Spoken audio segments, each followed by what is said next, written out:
வாழைப்பூ வடை செஞ்சே ஆகணும்னு சொல்லிட்டு அம்மா பால் வேணும். என்ன பெரிய குழம்பா போட்ட போல இருக்குதா? ஆமா ஊத்தி வேண்டுதான். அவருக்கு ஜாலி பருப்பு தாத்தா வந்ததான். சரிங்களா? என்ன பெரிய குழம்பா போட்ட போல இருக்குதா? ஆமா 10 புள்ளி குழம்பு. எப்படி 10 புள்ளி குழம்பா? என்ன ஒண்ணு கோணையா வந்துருச்சு. அத இந்த ஷேப்ல தான் வரும் அது. அப்படியா? ஆமா. சரி அப்ப இப்படி இருந்து எடுக்கிறேன். எப்படி இருந்து பார்த்தாலுமே கோணையா தான் தெரியுது. சரி பரவாயில்ல. 10 புள்ளி சந்து புள்ளி வச்சு 4ல நிப்பாட்டணும். இந்த கோலம் ராந்தல் கூண்டுன்னு சொல்லுவாங்க. எங்க அம்மா தான் இந்த கோலம் போடுவாங்க. அவங்க கிட்ட இருந்து கத்துக்கிட்டு தான் இது. இந்த ஒரு கோலம் தான் 10 புள்ளில பெருசா எனக்கு தெரிஞ்ச கோலமே இதுதான். அது போட்டு கொஞ்சம் கொஞ்சம் கலரு மாவு கொட்டி மிக்ஸ் பண்ணி வச்சுருக்கேன். எப்படி இருக்கு? நல்லா தான் இருக்கு. நல்லா இருக்கா? 10 புள்ளி ராந்தல் கோலமா? ராந்தல் கூண்டு கோலம். ஆமா. சரி ஃப்ரெண்ட்ஸ் அப்பா வேற வந்திருக்காரு இல்லையா? இன்னைக்கு காலையிலே சமைக்கணும். எப்பயுமே நாங்கள் வந்து மார்னிங் டிஃபன் சாப்பிட்றதுக்கு 9:10 ஆகிடும். ஸோ இன்னைக்கு கொஞ்சம் சீக்கிரமாக வந்து பார்த்தீங்கன்னா சமைக்கலாம்னு சொல்லிட்டு நைட்டே வந்து பார்த்தெல்லாம் ஃபுல்லாக வேலைக்கு வச்சாச்சு. ஸோ இப்போ போயிட்டு சமைக்கிற வேலை பார்க்கலாம். Okay okay. பால் வாங்கினுவா பேபி. ஃபர்ஸ்ட் பாலே இல்லை. சரி போயிட்டு வந்துடுறேன். ஃப்ரெண்ட்ஸ் ஃபர்ஸ்ட் வேலையை வந்து பார்த்தீங்கன்னா பாப்பாவுக்கு பால் தான் சுட வச்சுட்டு இருக்கேன். பால். ஆமா. அதுக்கப்புறம் வந்து பாத்தீங்கன்னா மார்னிங் பிரேக்ஃபாஸ்ட்டுக்கு பொங்கல் செய்யலாம்னு இருக்கேன். பொங்கல் செஞ்சுட்டு வாழைப்பூ வடை செய்யலாம் சொல்லிட்டு காலையிலே நான் வந்து பாத்தேன்னா கடலை பருப்பு வந்து சண்டே அதுவுமா காலையிலே பொங்கலா ஃப்ரெண்ட்ஸ் பாருங்க ஃப்ரெண்ட்ஸ். கடலை பருப்பு வந்து ஊற வச்சிருக்கேன் வடை சுடுறதுக்கு. ஆனா பொங்கலுக்கு உளுத்த வடை நல்லா இருக்கும். நம்ம வீட வாழைப்பூ இருக்குது இல்ல, சோ அதனால வாழைப்பூ வடை செய்யலாம்னு இருக்கேன். தோசை மாவும் இருக்கு. தோசை சுடுறதா தோசை சுடலாம், பொங்கல் செய்யலாம்னு எதுவுமே வந்து பிளான் பண்ணல என்ன டிஃபன் பண்ணலாம் சொல்லிட்டு. ஆனா இன்னைக்கு வந்து பாத்தீங்கன்னா நம்ம சண்டே விளாக் வந்து பாக்கலாம் ஃப்ரெண்ட்ஸ். சண்டே ஸ்பெஷல் நம்ம வீட்டுல வந்து மட்டன் வாங்கி வந்திருக்காரு பேபி, சிக்கன் வாங்கி வந்திருக்காரு. எப்படி சமைக்கிறது சொல்லிட்டு பாக்கலாம். என்னம்மா ரொம்ப நேரமா என்ன வேணும்? வேணுமா? பால் வேணும் சொல்லு. பால் வேணும் சொல்லுமா. பால் வேணும் சொல்லு. பால் வேணும் சொல்லுமா. அப்பதான் தருவேன். சொல்லு. பால் வேணுமா வேணாமா? வேணாமா? அப்ப போ சொல்லு. அம்மா பால். அம்மா பால் வேணும் சொல்லு. அம்மா பால் வேணும். என்னது வேணும்? பால் வேணும். பால் வேணும். அம்மா பால் வேணும் சொல்லு. சொல்லு. வெக்கப்படுறாரு அவரு. இப்பெல்லாம் வந்து பாத்தீங்கன்னா கேக்குறா ஃப்ரெண்ட்ஸ். அம்மா பால் வேணும். அப்புறம் அப்பா கிட்ட போன் பண்ணி அப்பா கிட்ட ஸ்நாக்ஸ் வாங்கி வர சொல்றேன்னு கேட்டா எப்படி சொல்றா? அப்பா ஸ்நாக்ஸ் வேணும். ஆமா தண்ணி வேணும். அப்படியே புல் ஸ்டாப் அந்த கமா அந்த கேப் இல்லாத அப்படியே கடகன்னு சொல்லிடுறா. அத சோ ட்ரை பண்றேன் இப்ப நல்லா. பால் வேணும். பணம் கிடையாது, பால் வேணும். அப்பா அம்மா பால் வேணும் சொல்ல. அம்மா பால் வேணும். Very good. கொஞ்சம் கொஞ்சமா டெவலப் ஆகுற நல்லா பேசுறாரு. அதான் பால் வந்து பாத்தீங்கன்னா உங்களுக்கு வடிகட்டி வச்சுட்டு டீ போட்டுடலாம். அப்பா டீ குடிப்பாருல்ல. சரி வீட்டுக்கு வெளியில போயிட்டு வந்தா கூட சந்தோஷம் தான் இருக்கு. இல்ல காலையில தூங்கி எழுந்த உடனே தாத்தா வேணும் தாத்தா தாத்தான்னு சொல்லிட்டு எங்க பார்த்தா சுத்தி சுத்தி பார்க்க ஆரம்பிச்சிட்டாரு. தாத்தா ஊருக்கு போயிட்டாரு, ஆயா பார்க்க போயிட்டாரு, பஸ்ல போயிட்டாருன்னு அவரு அப்படியே சோகமா ஆயிட்டு வந்துட்டாரு அவரு. அதான் பார்த்தோன்னே அதே ஏன் தானே எப்படி ஓடிறாரு தாத்தா தாத்தான்னு கேக்குறாரு வந்து. நீங்க இல்ல எங்க பார்த்து உங்க இடத்துல காணோம்னு சொல்லிட்டு தேடுறாரு. ரொம்ப நேரமா தேடினாரு. எப்பயுமே என் கூட தான் படுத்து தூங்குவாரு. யார் குடும்பம் படுக்கிற? அம்மா கூட பத்துக்கிறேன், தாத்தா கூட பத்துக்கிறேன், தாத்தா கூட பத்துக்கிறேன்ட்டு தாத்தா கூட படுத்துக்கிட்டாரு. அதுக்கப்புறம் நடு நாத்துல இருந்து ஏஞ்சி என்கிட்ட வந்து படுத்துக்கிட்டான்.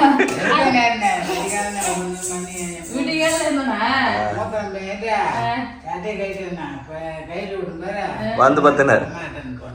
அதான் என்கிட்ட வந்து படுத்துட்டாரு. அதுக்கப்புறம் திடீர்னு தூங்கி வச்சு பார்த்தா தாத்தாவை காணா. அண்ணாட்ட அம்மா இருக்கிறாங்கன்னு சொல்லிட்டு தாத்தா தாத்தா தேட ஆரம்பிச்சிட்டாரு அவரு. அவருக்கு ஜாலி பருப்பு தாத்தா வந்ததான்.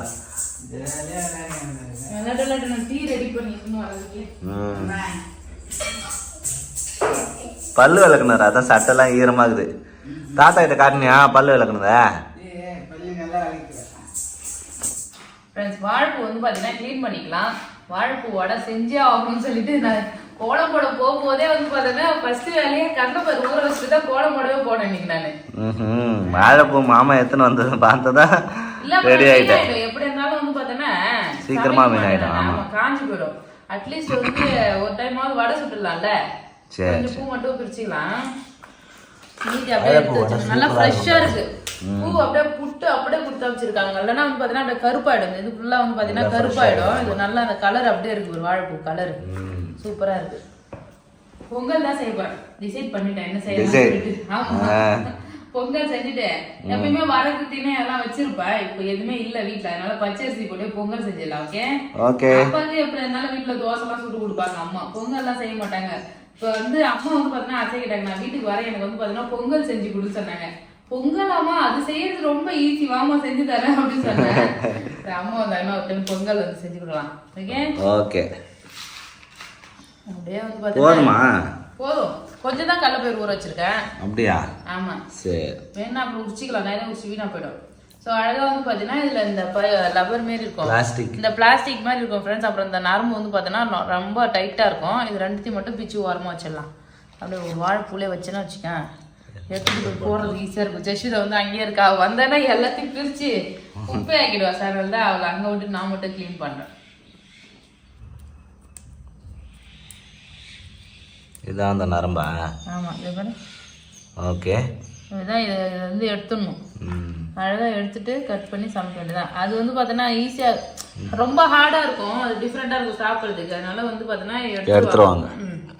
எடுத்துட்டு அழகா வந்து பாத்தீங்கன்னா கிளீன் பண்ணி கட் பண்ணி கொண்டுதான் அலசிட்டு.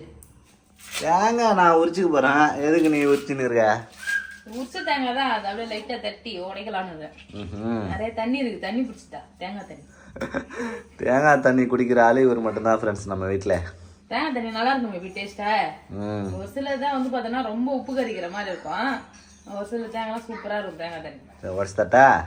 சரி ஃப்ரெண்ட்ஸ் அவ்வளவுதான். பொங்கல் வைக்க போறேன். தேங்காய் சட்னி தான். அதுதான் தேங்காய் வந்து பாத்தீங்கன்னா உரிச்சேன். ஸோ பச்சரிசி வந்து பாத்தீங்கன்னா போட்டுக்கலாம். ஓகே, பச்சரிசி பொங்கல் பண்ணி ரொம்ப நாள் ஆகுதுல்ல. நம்ம எப்பயுமே வந்து பாத்தீங்கன்னா அந்த அதுதான் யூஸ் பண்ணது.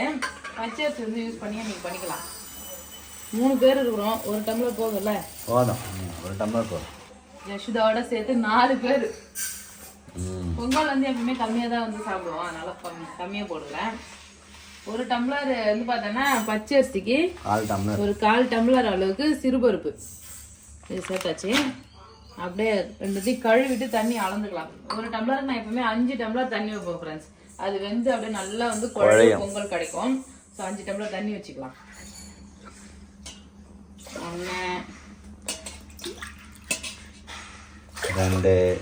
என்ன பொங்கல் செய்ய மாட்டேன் ஃப்ரெண்ட்ஸ். ஏன்னா இந்த குக்கர் வந்து பாத்தீங்கன்னா பொங்கி கீழே ஊத்திட்டே இருக்கும். ஒரு சில டைம் அடி பிடிச்சிக்குது. அதனாலே வந்து பாத்தீங்கன்னா நான் பொங்கலே செய்யறது கிடையாது. உனக்கு செய்ய தெரியலன்னு சொல்லு ஃப்ரெண்ட்ஸ். எப்படியா இருந்தாலும் இந்த பொங்கல் அடி பிடிக்க போகுது, நீங்க பாக்க போறீங்க. தண்ணி பாரு, இவ்வளவு தண்ணி வச்சிருக்க, அப்புறம் எப்படி அடி பிடிக்குது? குக்கரை ஒழுங்கா நல்லா விசிலும் நல்லா பக்காவா போற மாதிரி வச்சா அடி பிடிக்காது. நல்லா தான் பேபி கழுவி கிளீன் பண்ணி மூடுறேன். இந்த லூஸ் ஆயிடுச்சான்னு தெரியல, ரொம்ப நாள் ஆகுது இல்ல. இது நம்ம கல்யாணத்துக்கு வாங்கி கொடுத்தது குக்கர். மேக்சிமம் இது ஒண்ணுதான் யூஸ் பண்றேன். எப்பயாவது பிரியாணி கிண்டும் போது அது பாத்தீங்கன்னா பெரிய குக்கர் எடுத்து யூஸ் பண்ணுவேன். இது என்னன்னா அப்படியே பொங்கி கீழே ஃபுல்லா ஊத்திக்குது. அப்படியே வந்து பாத்தீங்கன்னா உப்பு போட்டு எடுத்து வச்சிட வேண்டியதான். கல்லு உப்பு வந்து கொஞ்சமா போட்டுக்கலாம் ஃப்ரெண்ட்ஸ். பொங்கல்ல எப்பவுமே உப்பு கம்மியா தான் போடணும். ஏன்னா ரொம்ப உப்பு கறிக்கிற, லைட்டா போட்டாலுமே உப்பு கறிக்கிற மாதிரி ஆயிடும். ஸோ அதனால கொஞ்சமா வந்து உப்பு போட்டுக்கலாம். இப்ப இதுக்குலாம் வந்து பாத்தீங்கன்னா காரத்துக்கு ஒரு பச்சை மிளகாய் வேணா கட் பண்ணி போட்டுக்கலாம். நான் காரத்துக்கு வந்து போட மாட்டேன், ஏன்னா பாப்பா எல்லாம் சாப்பிடறால. ஸோ அதனால போட மாட்டேன். லாஸ்டா நெய் தாளிக்கிறோம்ல, அப்போ வந்து ஒரே ஒரு பச்சை மிளகாய் நீட் வாக்குல கட் பண்ணி அப்படியே போட்டுக்குவேன். இப்ப மூடி போட்டு பொங்கல் வச்சிடலாம். வாழைப்பூ வடை சொல்றதுக்கு எல்லாமே ரெடி பண்ணிட்டேன் ஃப்ரெண்ட்ஸ். கடலைப்பருப்பு வந்து பாத்தீங்கன்னா அரைச்சாச்சு. ஸோ இதுல தேவையான பொருள் எல்லாமே சேர்த்துடலாம். கடலைப்பருப்பு வடையில வந்து பாத்தீங்கன்னா சோம்பு வந்து முக்கியமா போடுவாங்க. சோம்பு அதோட வாசனை வந்து பாத்தீங்கன்னா சூப்பரா இருக்கும். நல்லா கையில வந்து கசக்கி சேர்க்கலாம். பொங்கல் ரெடி ஆயிடுச்சா? நல்ல நான் வந்து பொங்கலுக்கு விசில் எல்லாம் கவுண்ட் பண்ண மாட்டேன் ஃப்ரெண்ட்ஸ். இது மாதிரி பொங்கி ஊத்துறப்ப இந்த தண்ணி வராம எப்ப நிக்குதோ அப்பதான் வந்து பாத்தீங்கன்னா நான் ஆஃப் பண்ணுவேனே. ஏன்னா இந்த எனக்கு பொங்கல் வைக்கிறதுக்கு எத்தனை விசில் வைக்கணும்னு சரியா இது வரைக்கும் தெரியாது. ஆமா, அது ஒரு 4-5 விசில் போவோம். இந்த இன்னொரு விசில் வரும்போது இந்த பொங்கல் கொஞ்சம் வெளியே வரும், அந்த தண்ணி ட்ரை ஆகுமா, அப்போ வந்து பாத்தீங்கன்னா ஆஃப் பண்ணிடுவேன் நான். ஸோ பொங்கல் வைக்க எத்தனை விசில் வைக்கணும்னு சொல்லுங்க. ஸோ இது வந்து பாத்தீங்கன்னா உப்பு, சால்ட் உப்பு தேவையான அளவுக்கு எடுத்துக்கலாம். ஸோ நெக்ஸ்ட் வந்து பாத்தீங்கன்னா வெங்காயம், பச்சை மிளகாய், அதுக்கப்புறம் கருவேப்பிலை இது கொஞ்சம் சேர்த்துடுறேன். முக்கியமா வாழைப்பூ வடைக்கு தேவையான வாழைப்பூ சேர்த்துக்கலாம் ஃப்ரெண்ட்ஸ். கட் பண்ணி வச்சிருக்கோம். ஆமா, அது வாழைப்பூ எல்லாமே சேர்த்தாச்சு. இப்போ எல்லாத்தையும் நல்லா மிக்ஸ் பண்ணிக்கலாம் ஃப்ரெண்ட்ஸ். வாழைப்பூ வடையில வந்து பாத்தீங்கன்னா ஆனியன் வந்து ஒரு சில பேர் சேர்க்க மாட்டாங்க. ஆனா வடையை பொறுத்தளவு கடலைப்பருப்பு வடையா இருந்தாலும் சரி, வடையா இருந்தாலும் சரி, ஆனியன் நிறைய சேர்த்தோம்னா அந்த வடையோட டேஸ்டே வேற லெவலா இருக்கும் ஃப்ரெண்ட்ஸ். எனக்கு ஆனியன் சேர்த்து செஞ்சாதான் ரொம்ப பிடிக்கும். அதனால தான் வந்து பாத்தீங்கன்னா வெங்காயம், ஒரு சின்ன வெங்காயம் வந்து பாத்தீங்கன்னா கட் பண்ணி போட்டுக்கிட்டேன். மாவு நல்லா மிக்ஸ் பண்ணிக்கலாம். வாழைப்பூ வடை வந்து பாத்தீங்கன்னா இப்படி பிடிச்சா வரணும், நம்ம தட்டுறதுக்கு வரணும். அப்படி இல்லைன்னா வந்து உடஞ்சி ஆயிடும், உதிரி ஆயிடும். அதுக்கு என்ன பண்ணணும், கொஞ்சம் வாழைப்பூ சேர்த்த பிறகு கொஞ்சமா மாவு எடுத்து மிக்சியில போட்டு மறுபடியும் ஒரு ஓட்டுனீங்கன்னா கொஞ்சம் சாஃப்ட் ஆயிடும், அந்த வாழைப்பூல அரைஞ்சிடும். அப்போ சேர்த்து நல்லா மிக்ஸ் பண்ணிட்டோம்னா வச்சுக்கேன், உடஞ்சி எண்ணெயில வந்து போல உடஞ்சி விழாம இருக்கும் எண்ணெயில. இப்ப கொஞ்சம் வேணா அரைச்சி வந்து சேர்த்துக்கலாம். கொஞ்சமா அப்படியே மிக்சியில போட்டு அரைச்சிட்டேன் நானு. ஏன்னா அப்பதான் வந்து வாழைப்பூ உடையாம வரும். வடை வந்து பாத்தீங்கன்னா குக்கர் விசில் ரெடி ஆயிடுச்சா? மிக்சிட்டேன். பொங்கல் ரெடி ஆயிடுச்சான்னு தெரியல. ரெடி ஆயிடுச்சு, அவ்வளவுதான். ரெடி ஆயிடுச்சா? ஆமா, சட்னி அரைச்சு தாளிச்சு சாப்பிட வேண்டியதான். சரி, ஆல்ரெடி டைம் ஆயிடுச்சு. மாமா தான் பசியில இருப்பாரு பாரு. ரெடி பண்ணிடுறேன். சரி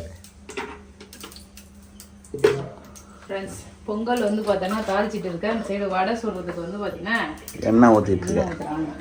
இவ்வளோ நேரம் பொறுமையாக தான் வேலை பார்த்துட்டு இருந்தாரு. இப்போ டைம் ஆக அப்படியே மின்னல் வேகத்தில் வேலை நடக்குது ஃப்ரெண்ட்ஸ். இப்போதானே நீ டைம் ஆகுதுன்னு சொன்ன. 2 பேரும் விளையாட்டு வந்துட்டாங்க. சாப்பாடு டைம் ஆயிடுச்சு, அதனால தான். மிளகு சேர்த்துக்கலாம். மிளகு, அதுக்கப்புறம் சீரகம். நெக்ஸ்ட் என்ன சேர்க்கலாம், முந்திரி. 4 முந்திரி தான் இருக்கு. போட தீரு பாரு. அதுக்கப்புறம் வந்து பார்த்தோன்னா பச்சை மிளகாய், இஞ்சி, அப்புறம் கருவேப்பிலை எல்லாத்தையும் சேர்த்து நல்லா மிக்ஸ் பண்ணிக்கலாம். நிறைய முந்திரி சேர்ப்பேன் நானு, ஆனா முந்திரி இல்லை. இன்னும் நல்லா செவரணுமா? முந்திரி நல்லா செவந்தாதான் எடுத்து கொட்டுவேன். சரி சரி, அப்போதான் அது மொறுமொறுன்னு இருக்கும். இப்போ ஃபைனலா வந்து பார்த்தோன்னா பெருங்காயத்தூள் வந்து சேர்த்துக்கலாம் ஃப்ரெண்ட்ஸ். பொங்கலுக்கு வந்து பெருங்காயத்தூள் கண்டிப்பா சேர்க்கணும். அது வாசனைக்காக மட்டும் கிடையாது, பச்சரிசி சேர்க்கணும்ல, அது ஆவி சொல்லுவாங்க. அதுக்காக வந்து பார்த்தோன்னா பெருங்காயத்தூள் சேர்க்கணும். அப்படியே சேர்த்துட்டு அப்படியே ஊற்றி வேண்டியதான்.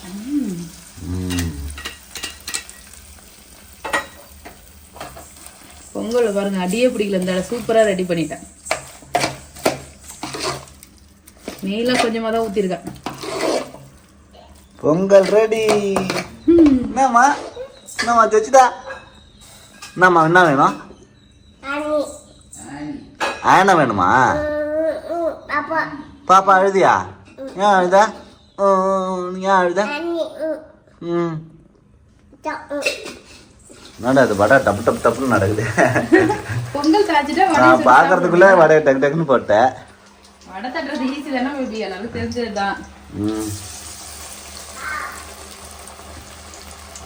எண்ணெய் நல்லா காஞ்சிருச்சு, ஊத நல்லா ஃபுல்லா காஞ்சிருச்சு. அதனால வந்து பாத்தீங்கன்னா கடகடன்னு தட்டி போட்டேன். அவ்வளவுதான். ஒரு செட்டு வெந்து எடுத்துட்டு அப்புறம் இன்னொரு செட்டு போட்டுக்கலாமா? ஓகே, போடு போடு. எங்க போடுறது? திரு போடுது இடம் இல்லை, உடஞ்சிரும் வடை. சரி, 6 வடை போட்டிருக்கேன் சரிங்களா மொத்தம். வடை வந்து பாத்தீங்கன்னா வெந்துட்டே இருக்கு ஃப்ரெண்ட்ஸ். வாழைப்பூ வடை வந்து பாத்தீங்கன்னா லைட்டா கொஞ்சம் மெல்லிசா தட்டி போட்டோன்னா முறுமுறுன்னு இருக்கும், சூப்பரா. ஆமா, ரொம்ப கடைக்கட்டையா போட்டியா?